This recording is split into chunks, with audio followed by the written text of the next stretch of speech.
ఇండస్ట్రీకి రాకముందు ఏంటి మల్లేశ్వరి? నేను ఇండస్ట్రీకి రాకముందు అందరికీ తెలుసురా, నా రియల్ లైఫ్ నేను 2019 వరకు నర్స్ జాబ్ చేసిన, చదువుకున్నా, నర్సింగ్ చదివిన జాబ్ చేసిన. అండ్ కరోనా వల్ల కంప్లీట్గా అసిస్టెంట్ డైరెక్టర్గా అయిపోయినా. సరే మనం పెద్ద డబ్బులు ఉన్న వాళ్ళం కాదు కదా, మనం జాబ్ చేయాలి, ఇన్కమ్ కావాలి, అందుకని ఏడీగా జాబ్ చేసిన. అట్లా సంపాదించుకుంటూ ఇట్లా పెంచుకున్నాం ప్రొఫైల్ని. ఓకే, కానీ ఈ ప్రొఫైల్ని పెంచుకున్నావు, బయట వాళ్ళకి ఆ కష్టం తెలియదు, ఎవరికి ఏం తెలియదు. నీ పర్సనల్గా నువ్వు చెప్పి ఎంత కష్టపడి ఉంటావు? నేను చాలా కష్టపడ్డా కీర్తి. నేను ఈ దాకా వచ్చి కూర్చున్నా అంటే, నువ్వు పిలిచినావు అంటే నేను మస్తు కష్టపడ్డా. అది ఎవరు తెలియదు, దానికి ఏందిరా అనుకుంటారు. కానీ నేను చిన్నప్పటి నుంచి చాలా కష్టపడి ఇక్కడ దాకా వచ్చిన. నేను చాలా ప్రౌడ్గా ఫీల్ అవుతాను నా సెల్ఫ్. మళ్ళీ నా సెల్ఫ్ రెస్పెక్ట్ పోయేటట్టు నా గురించి ఎవరైనా ఏదైనా మాట్లాడినా వాళ్ళ మీద గొడవ పడా, వాళ్ళు తెలుసుకుంటారు, తెలుసుకున్న రోజు మనతో మాట్లాడతారు. అట్లా నేను చాలా కష్టపడి ఇక్కడ దాకా వచ్చి కూర్చున్నా. ఓకే, నాకు 9,000 శాలరీ వచ్చేది ఒకప్పుడు. ఇప్పుడు నేను అంత కష్టపడ్డా కాబట్టి ఇక్కడికి వచ్చి కూర్చున్నా. లేదు ఇప్పుడు ఓవర్ నైట్ మనం సెలబ్రిటీస్ అయిపోయాం అనుకో, ఓవర్ నైట్ మనం పెద్ద ఫేమ్ అయిపోయాం అనుకో, అది ఎక్కువ రోజులు ఉండదు, పోతుంది. మనం ఎంత కష్టపడి తెచ్చుకుంటామో ఆ పేరే మనకు ఉంటుంది. అవును, ఓవర్ నైట్ సెలబ్రిటీస్ అయిన వాళ్ళందరూ ఇప్పుడు ఎక్కడున్నారు? ఓవర్ నైట్కి ఇన్స్టాగ్రామ్లో అయిపోయిన వాళ్ళందరూ ఎక్కడున్నారు? కష్టపడింది మాత్రమే నిలబడుతుందని నేను అనుకుంటా. ఓకే, ఒకసారి ఫ్యామిలీ గురించి. నా ఫ్యామిలీయా, నా మమ్మీ, నేనే. మా ఫాదర్ నా చిన్నప్పుడు చనిపోయారు. చిన్నప్పుడు కాదు, వాళ్ళు నా చిన్నప్పుడు విడిపోయినారు.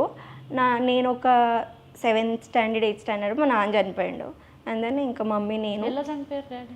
తను మంచి డ్రింకర్ అనమాట, మంచిగా బాగా తాగుతారు. నేను నా ఊహ తెలిసినప్పటి నుంచి నేను ఎప్పుడూ నాన్న అని పిలవలేదు, ఎందుకంటే నాకు తెలియనప్పుడే వాళ్ళు విడిపోయారు. ఎందుకు విడిపోయారని నేను అడగలేదు మా మమ్మీని, ఎందుకంటే మా మమ్మీకి నేను 14 yearsకే నేను పుట్టేసిన. సో ఆమె అంత స్ట్రగుల్ చేసి నన్ను చదివించి పెద్ద చేసింది కాబట్టి నేను ఎప్పుడు ఆమెను క్వశ్చన్ చేయలే, ఎందుకు ఏంది అని నేను అడగలే. ఎవరైనా చెప్తే విన్నా తప్ప నేను అడగను. స్టిల్ నేను ఇప్పటివరకు కూడా ఎందుకు మీ ఇద్దరి మధ్యలో ఎందుకు విడిపోయారని నేను అడగా. ఓకే, మీరు ఒక్కరేనా మమ్మీకి? నేను ఒక్కదాన్ని అమ్మాయిని. గ్రేట్ కదా. గ్రేటే. అప్పుడప్పుడు అనిపిస్తుంది ఎక్కడ ఉండాల్సిన దాన్ని ఎక్కడికి వచ్చినా అని. మా ఊరు వాళ్ళందరూ కూడా మల్లీశ్వరి మంచిగా పేరు తెచ్చుకుంది పోయి. మీ మదర్ గురించి చెప్పాలంటే ఏం చెప్తారు? మా మదర్ సూపర్ ఉమెన్. మా మదర్ అంటే నాకు చాలా ఇష్టం. తను నన్ను చాలా కష్టపడి పెంచింది. సింగిల్ పేరెంట్గా ఉండి ఒక ఆడపిల్లని పెంచాలంటే చాలా కష్టం. వాళ్ళు అనుమానాలు ఏంటి, అబండాలు. తను 14 years నేను పుట్టానంటే నువ్వు ఎక్స్పెక్ట్ చేయి, నా వయసు రాముందుకే నేను ఆమెకు ఉన్నా.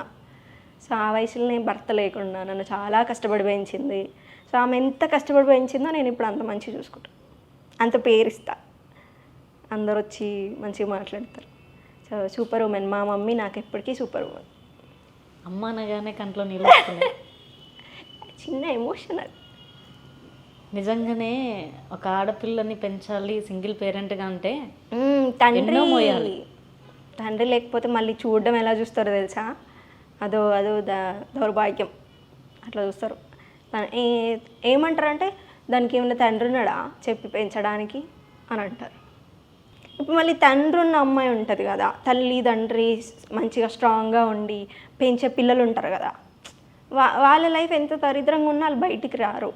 వాళ్ళు ఏం చేసినా వాళ్ళు అసలు బయటికి రానియరు, భయపడతారు వాళ్ళ అమ్మ నాన్నకి. అదే తండ్రి లేని ఆడపిల్లనాను మస్తు మాటలు అంటారు, ఎన్ని మాటలు అనుకుంటారో, చేసింది చెయ్యింది ఏది చూడరు, ఏదో ఒకటి అనుకుంటానే ఉంటారు. అట్లా అదే రూమర్స్ అంటే అవి అనుకున్నారు అప్పట్లో మా ఊర్లో. బట్ ఇప్పుడు నేను వెళ్ళిన అందరూ పలకరించడం, మా మమ్మీని అడగడం అలాంటివి చేస్తారు. బట్ నేను అప్పుడు ఎవరెవరు అన్నారో వాళ్ళందరితో వాళ్ళు మాట్లాడడానికి ట్రై చేసినా నేను అసలు చూడను, మాట్లాడను. నేనేం మళ్ళీ యాటిట్యూడ్ అని కాదు, అది నా సెల్ఫ్ రెస్పెక్ట్. నేను ఎవరితో మాట్లాడినా, నేను ఎవరు అంట ఎప్పుడు వచ్చావంటే నిన్న వచ్చా ఏదో కూడా చెప్పేస్తా, చక్కగా బయటకు వచ్చేస్తా. మా అమ్మ పోయి మాట్లాడు పలకరి అంటే కూడా అని అంట. మాట్లాడను పలకరి అని. ఓకే, ఇప్పుడు ఎలా ఫీల్ అవుతుంది మదర్ మరి? మా అమ్మ చాలా హ్యాపీ.